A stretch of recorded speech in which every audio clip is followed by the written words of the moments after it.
Listo, bien, sean todos bienvenidos a su clase de Física General. El día de hoy vamos a estudiar el tema número 1 correspondiente a la primera unidad sobre sistemas de unidades y vectores. Bien,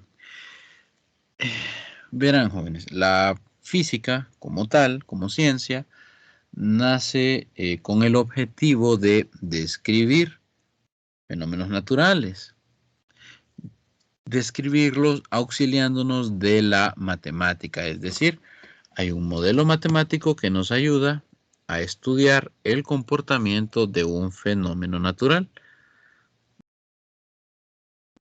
Para ello, pues, hacemos uso de ciertas cantidades que llamamos magnitudes físicas. Son estas que ustedes observan acá, longitud, masa y tiempo. Son algunas.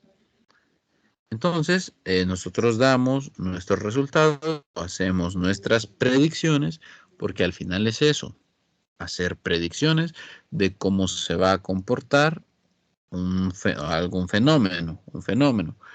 Si estudiamos la radiactividad, por ejemplo, una predicción es cuál será la actividad de cierto material después de transcurrido cierto tiempo, o cuál será la dosis de radiación absorbida por una persona que se quede expuesta a este material durante un cierto tiempo.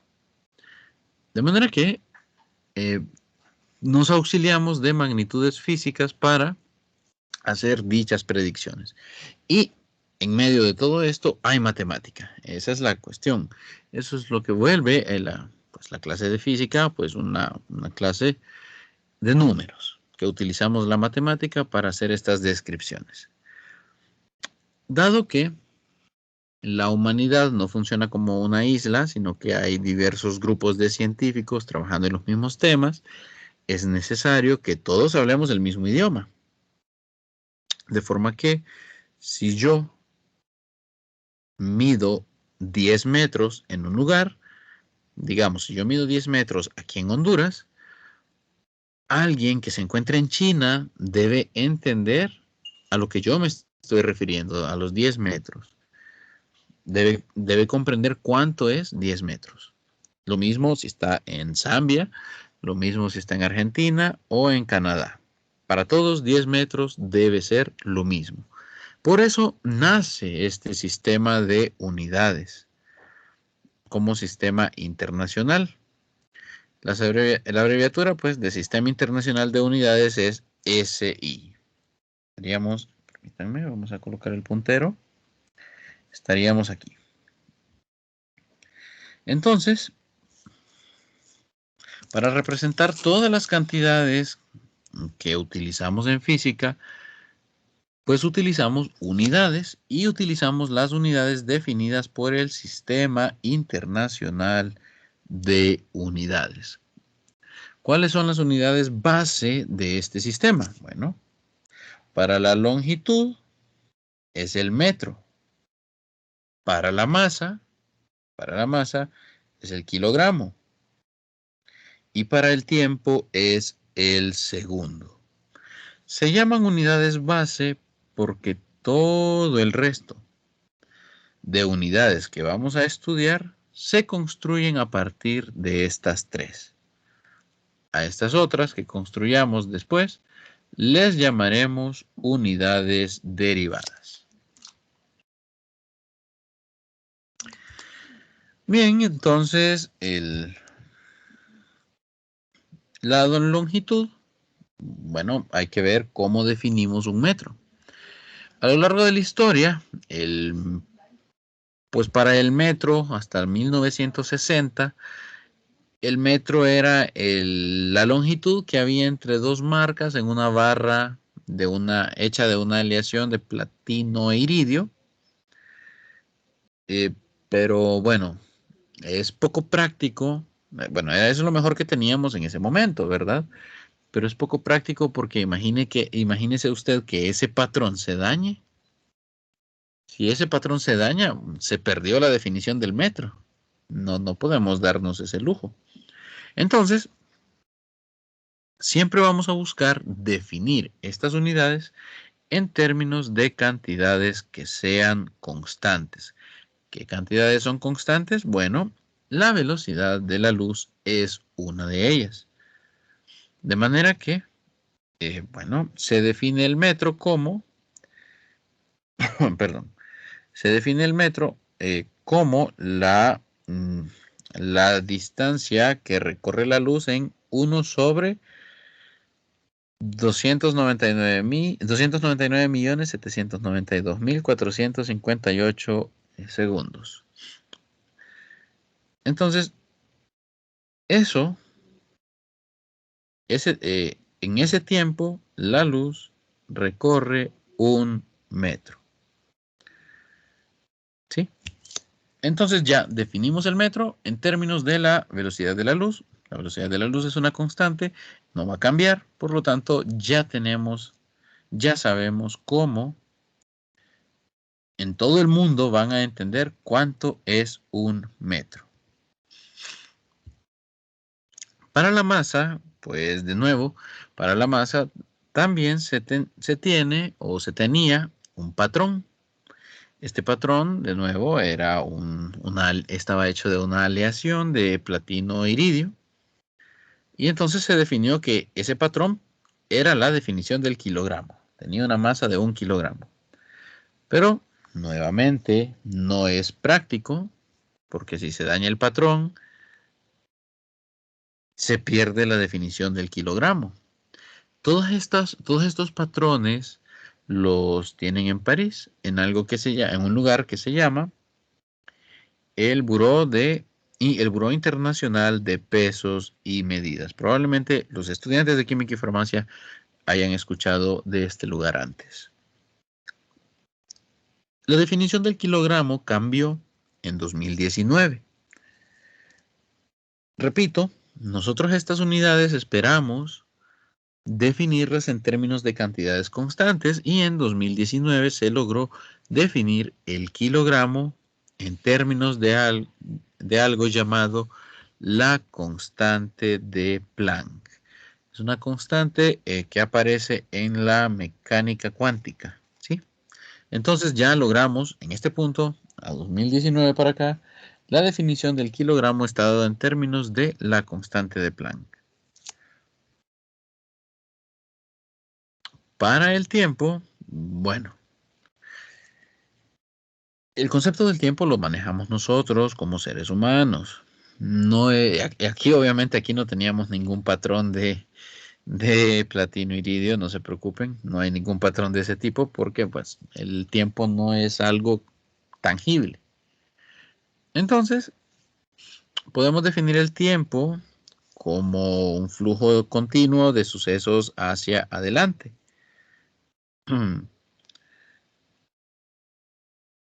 Nosotros lo vamos a trabajar de esa manera, ¿sí?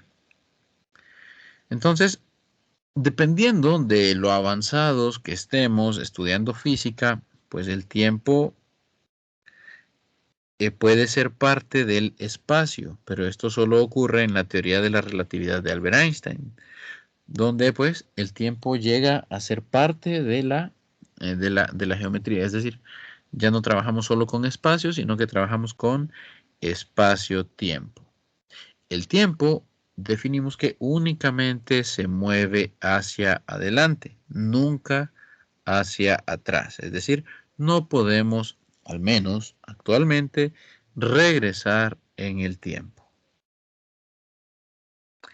De nuevo, el tiempo lo vamos a medir en segundos y la definición del segundo, pues es el tiempo que tarda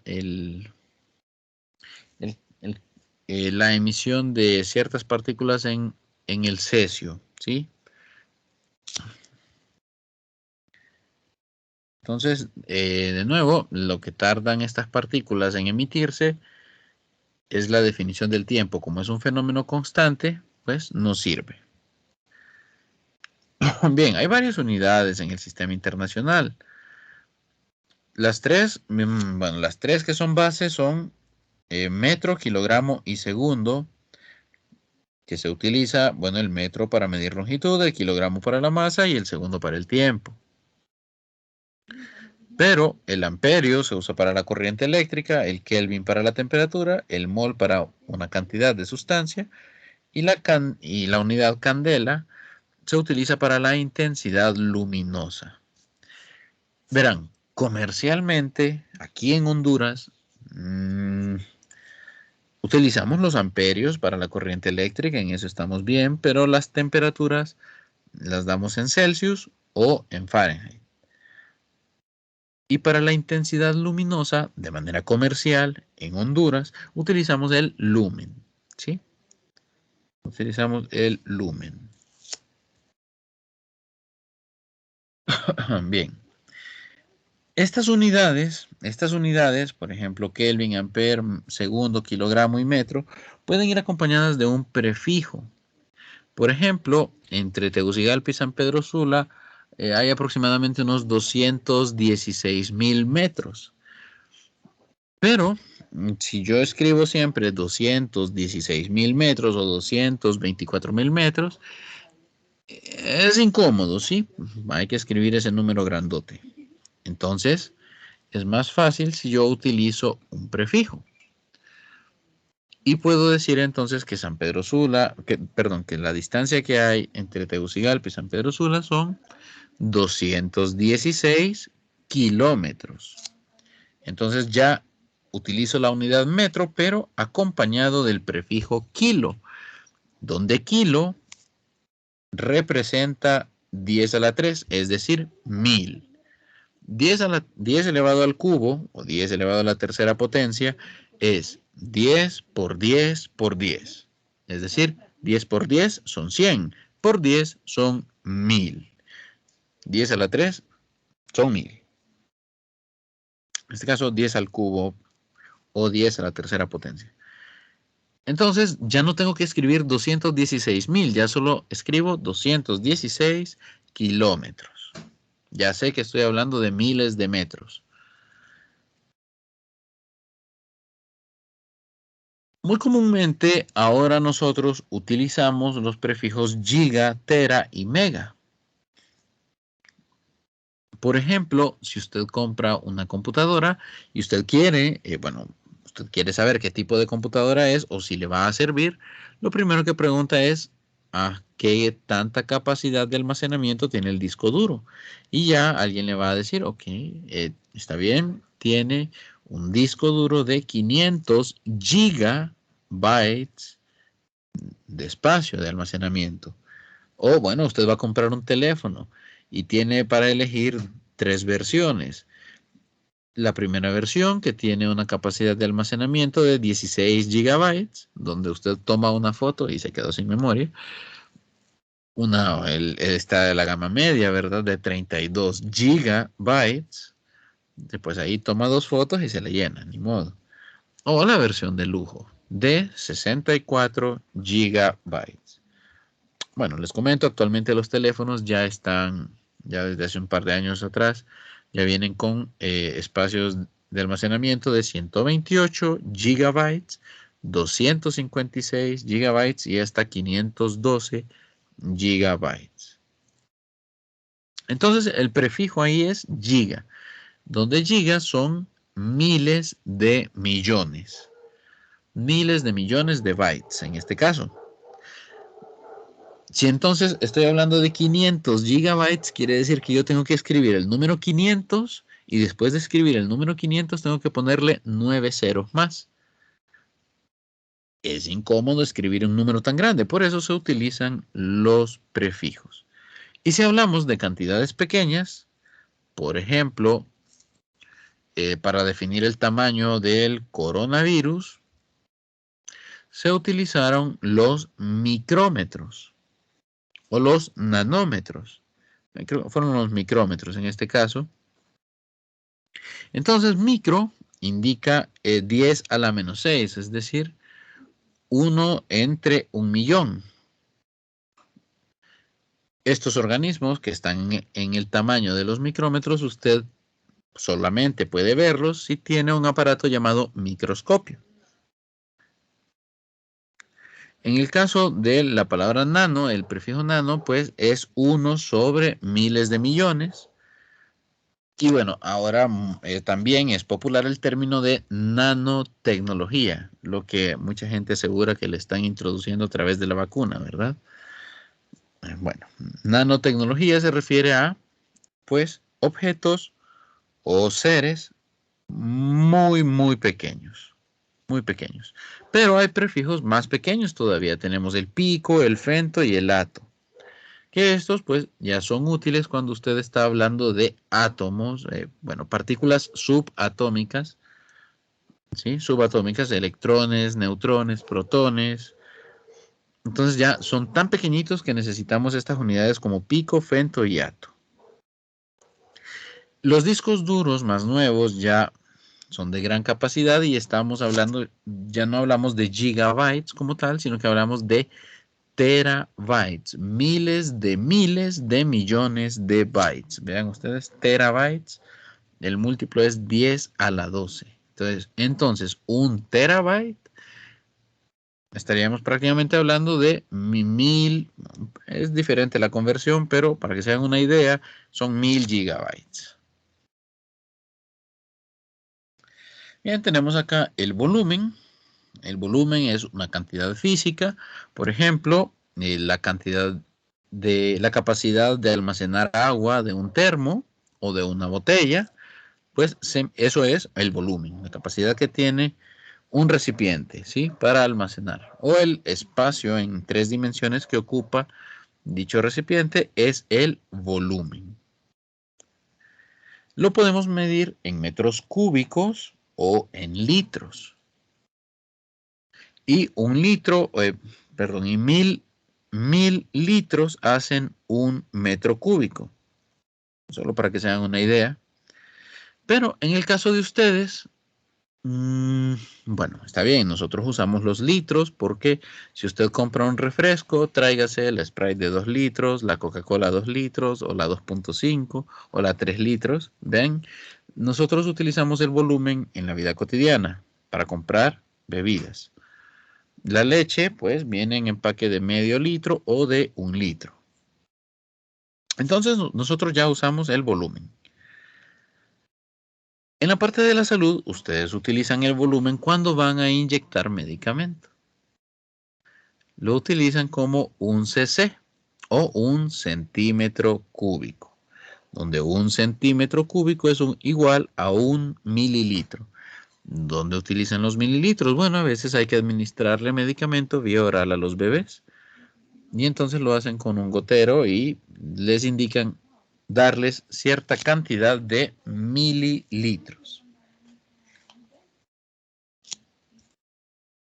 Por acá. Permítanme. Ajá. Bien, acá tenemos unos ejemplos de unidades comunes. Para la masa es el kilogramo, se abrevia como la letra K y la letra G. Para el tiempo es el segundo, abreviado con la letra S. Para la longitud es el metro, abreviado con la letra M. Y así para el área, volumen, m al cuadrado y m al cubo respectivamente. Para la velocidad es metro sobre segundo. Y para la aceleración es metro sobre segundo cuadrado. Vean ustedes que todas estas cantidades, o mejor, sí, todas estas cantidades se definen en términos de los metros, los segundos y los kilogramos. Entonces, el metro, el segundo y el kilogramo son, recuerden, unidades base. De ahí, las unidades derivadas serían metro sobre segundo o metro sobre segundo cuadrado, metro cúbico y metro cuadrado. En la parte de análisis dimensional lo dejo a criterio de ustedes revisarlo. La presentación está en el campus, pueden leerla. El análisis dimensional es evaluar si una ecuación está bien escrita. ¿Sí? Vamos a revisar eso en otra ocasión, no hoy.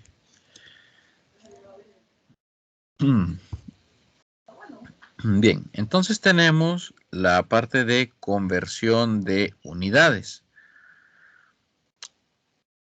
Como les decía, a veces, debido al ámbito comercial, no todas las cantidades físicas que se nos presentan vienen definidas o vienen escritas en unidades del sistema internacional.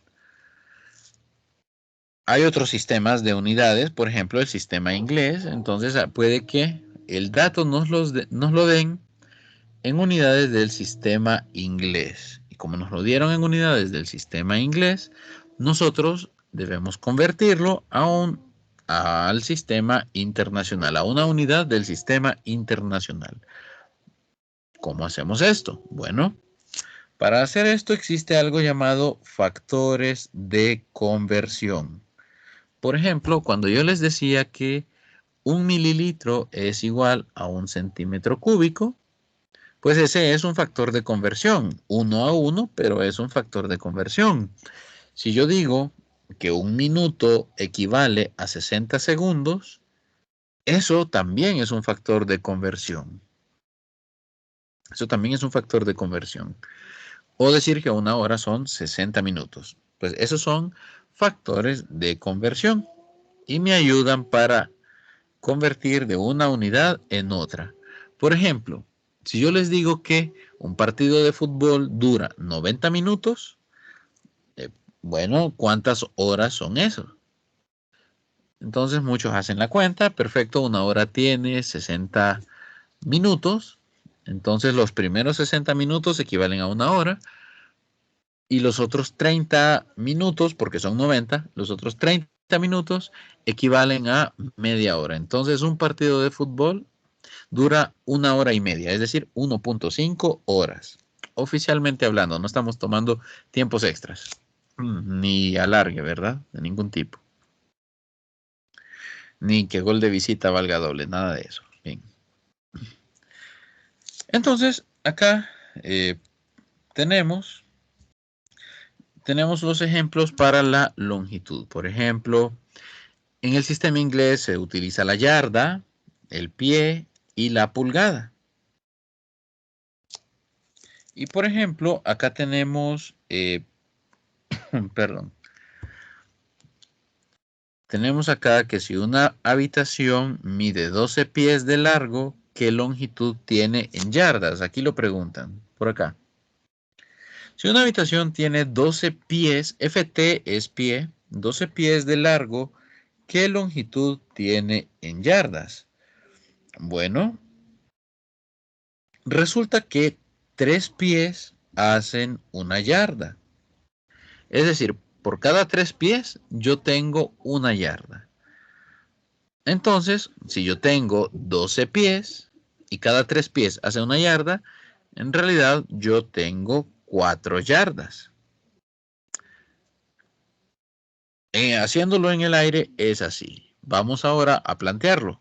¿Cómo se hace?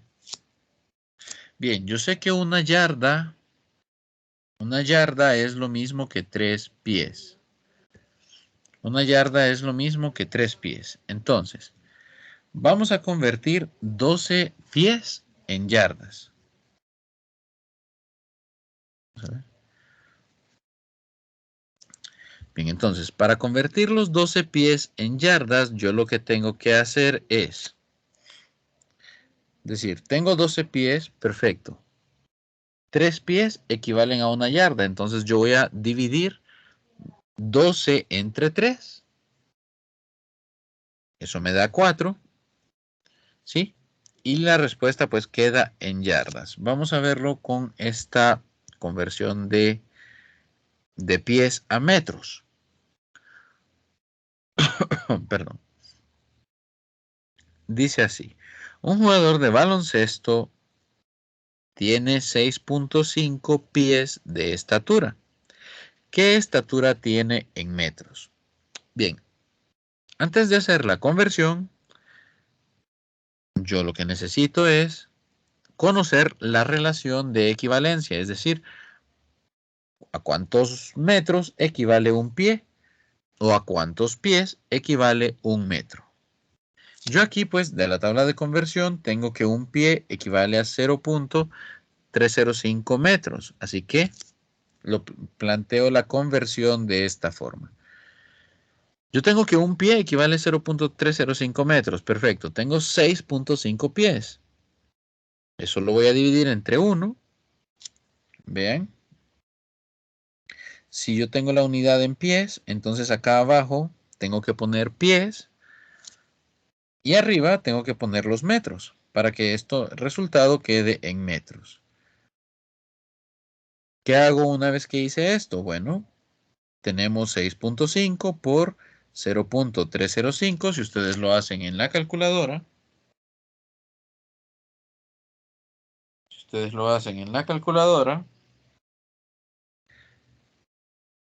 les da el resultado que tenemos en pantalla. Bueno, no les da 2, les da en realidad 1.98. Redondeado, pues sí, sería 2 metros. Entonces, 6.5 pies equivale aproximadamente a 2 metros de estatura.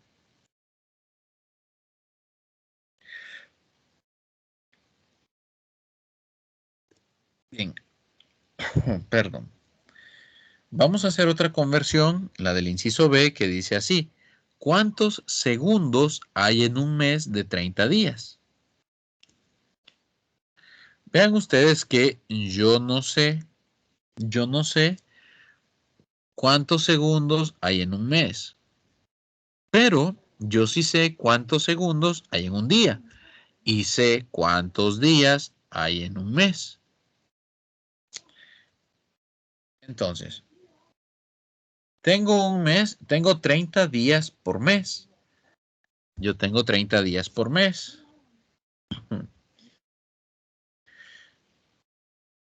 Y yo sé que un día, aquí debería ir un 1, pero no lo pusieron porque pues es 1. Pero aquí debería ir 1, así como aquí abajo aparece 1 mililitro. Aquí debería ir 1 porque un día equivale a 24 horas. Y una hora, aquí también debería ir el 1, equivale a 60 minutos. Y un minuto equivale a 60 segundos. Vea usted, si tenemos entonces 30 días equivale a un mes. Tenemos 30 por 24 por 60 por 60. Y eso da este resultado, 2.6 por 10 a la 6 segundos. Ah, si ustedes lo hacen en la calculadora, en este momento, así rápido, le va a dar un resultado de 2.592.000 segundos. Redondeado aproximadamente son 2.6 por 10 a la 6 segundos. Pero bueno, el resultado exacto sería 2.592.000 segundos. Esa es la cantidad de segundos que hay en un mes. Entonces acá nos queda el resultado en segundos por mes. Si usted quiere saber cuántos segundos hay en 2 meses de 30 días, multiplica este resultado por 2. Y si quiere saber si son 3 meses, pues multiplica este resultado por 3. Bien. Entonces, vea usted que de hacer esta conversión, yo voy tachando las unidades que no necesito. Por ejemplo, yo lo que necesito saber son los segundos. Yo necesito mi dato en segundos, porque el segundo es la unidad del sistema internacional. Entonces a mí me estorban los días y me estorban las horas y me estorban los minutos. ¿Cómo se tachan? Bueno, si se fija, día con día uno aparece arriba de la barra, el otro aparece abajo de la barra, desaparecen, se tachan. La hora aparece arriba de la barra, bueno, si la coloco abajo de la barra, desaparecen. Lo mismo con los minutos.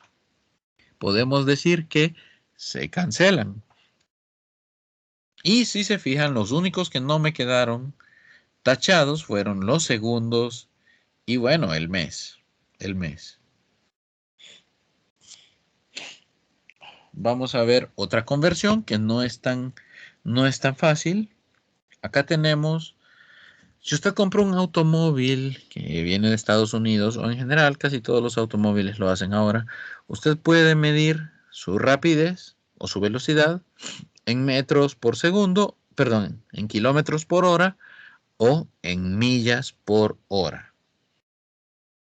Los automóviles así le muestran qué tan rápido va usted. Entonces, aquí nos están preguntando cuánto es 50 millas por hora en metros por segundo. Recuerde que la unidad de la velocidad en el sistema internacional es el metro por segundo. Tenemos entonces esta parte de aquí abajo. Yo necesito de nuevo los factores de conversión. Yo sé que una milla tiene 1609 metros. Y también sé que una hora tiene 3600 segundos. Aquí falta el igual, aquí falta el igual. Bien, una hora tiene 3600 segundos, una milla tiene 1609 metros. Vean ustedes que teníamos 50 millas por hora. Es decir, 50 millas barra una hora.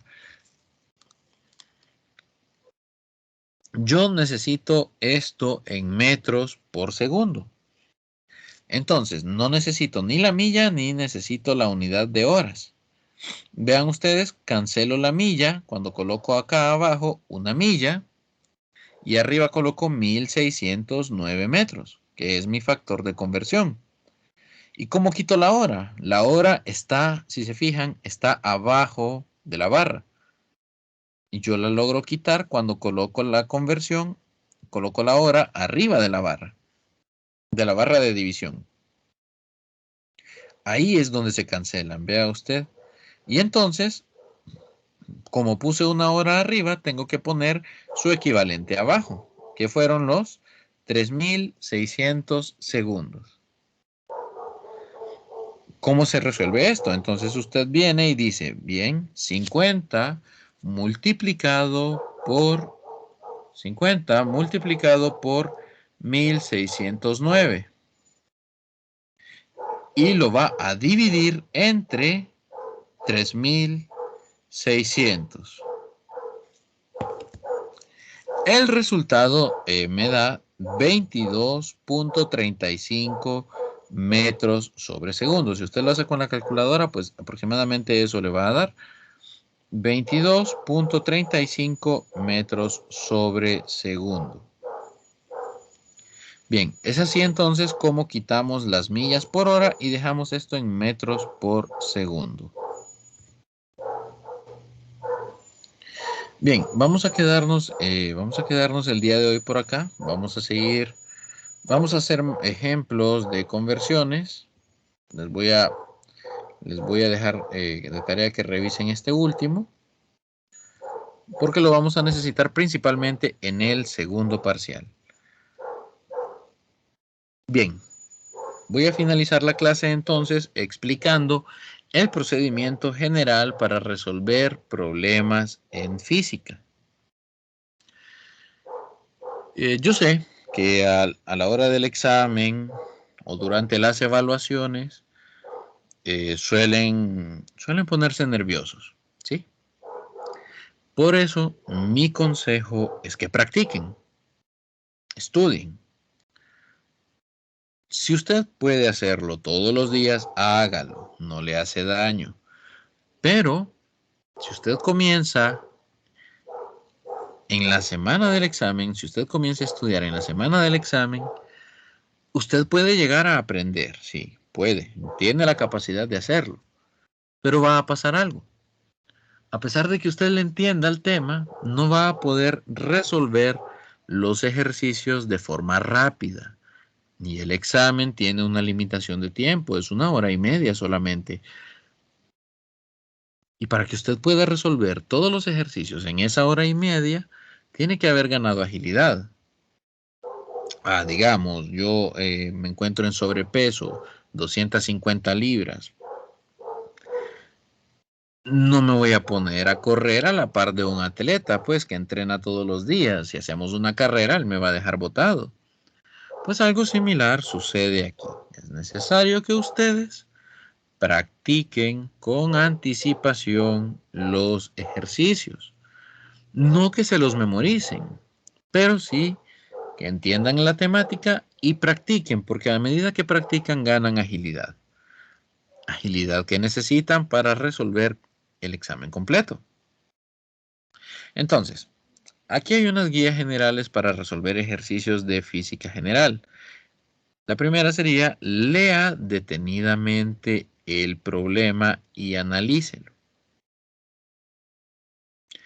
Una cosa muy importante, como resultado de esta parte, de leer el problema detenidamente y analizarlo, el resultado de aquí es determinar qué datos le están brindando y qué dato le están pidiendo.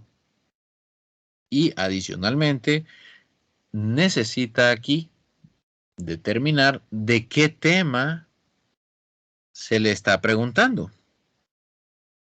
Eso es importante, de qué tema. Hay ejercicios que no son fáciles de imaginárselos, ¿sí? Usted lee el enunciado detenidamente, entiende lo que le están pidiendo, entiende lo que le están dando, pero aún así no es fácil visualizar. Y esto ocurre principalmente en el tema de leyes de Newton cuando le dan los ángulos. Por lo tanto, hacer un diagrama o dibujar qué está ocurriendo en esta situación es de ayuda. Es de ayuda. Tener una imagen gráfica nos ayuda bastante. Y como les digo, principalmente en este tema de leyes de Newton, pues sirve hacer el dibujo de lo que está pasando. Una vez que usted leyó el problema y que lo dibujó, analice los datos que le dan y lo que se le pide.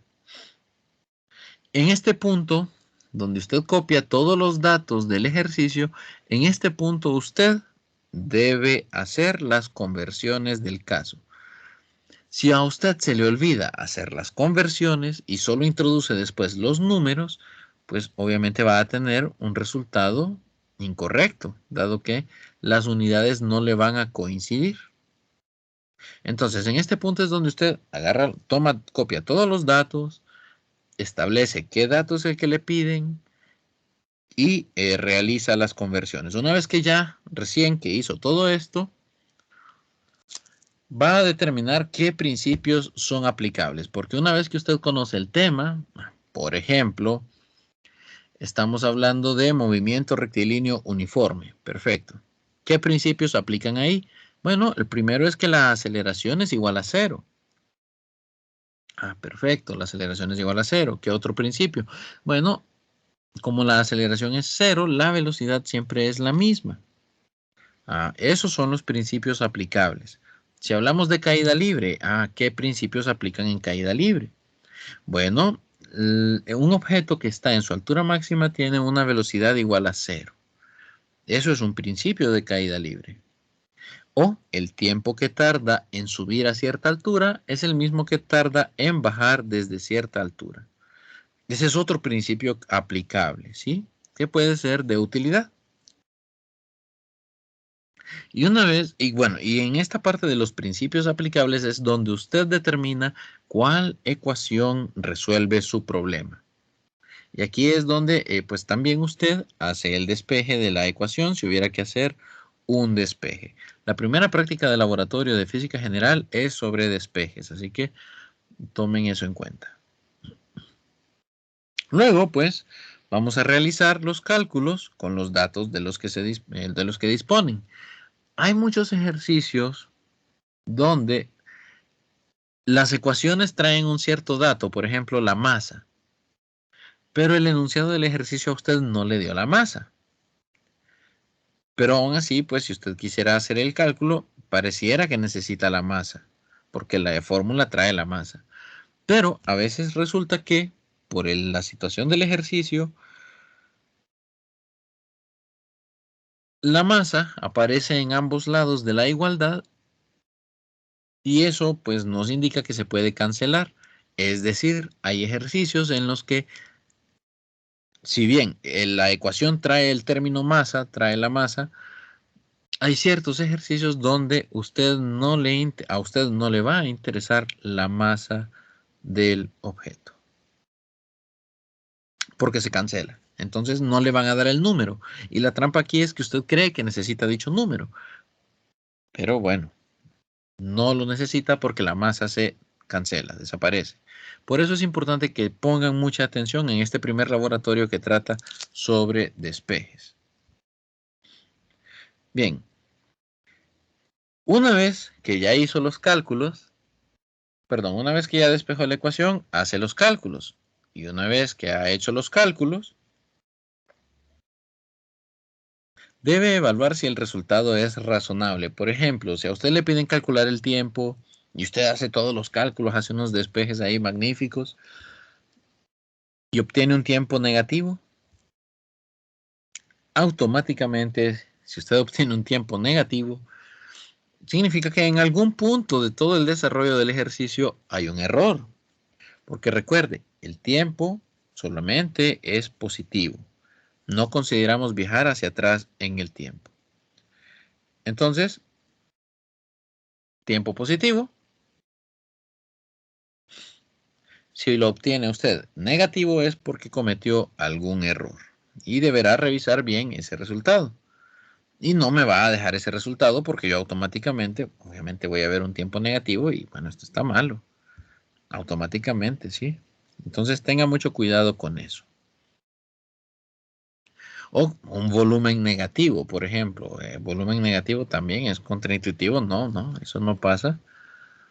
Eso no pasa. Entonces, ténganlo muy en cuenta, jóvenes. Muy en cuenta. Bien, vamos a quedarnos entonces el día de hoy por aquí. Muchas gracias por su atención.